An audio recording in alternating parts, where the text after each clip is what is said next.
Welcome back to Andy's Guides. In today's video, we are going to show you how to add section to subtask here in Asana.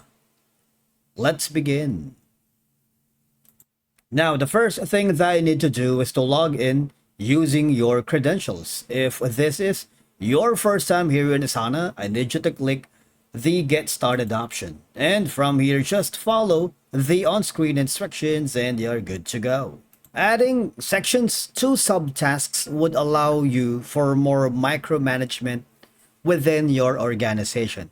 I find it useful, especially for complex tasks that involves multiple layers of work.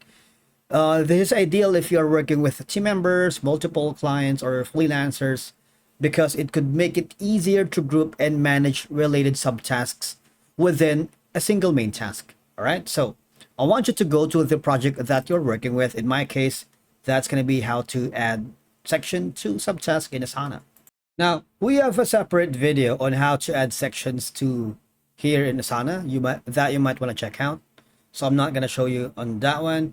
We also have a separate video on how to create subtask. All right. In my case, I'm going to click on add subtask. For example, the subtask would be named as section. Okay. Now, if you click on the subtask here, you have a lot of subtask details. For example, the subtask is this. You can create multiple information here. And for you to have like a section to subtask, you might want to add another subtask here. Okay. Click on that and maybe rename a section to subtask. All right. So in that sense, you're creating a section to subtask because natively Asana does not support adding sections directly to subtasks. All right. But categorizing subtasks into sections like this one, you could create a workflow within each main task.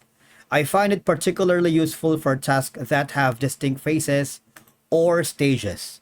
All right, because sections within subtasks could provide better visibility into different components of a larger task, helping you and team members understand the full scope and status of work. Because with the sections now on subtask, you can prioritize different parts of subtask separately, allowing for more management of work that needs to be completed in stages. And obviously, doing all this can illustrate how this small feature can enhance task management and organization. Thank you so much for watching. We will see you in the next video.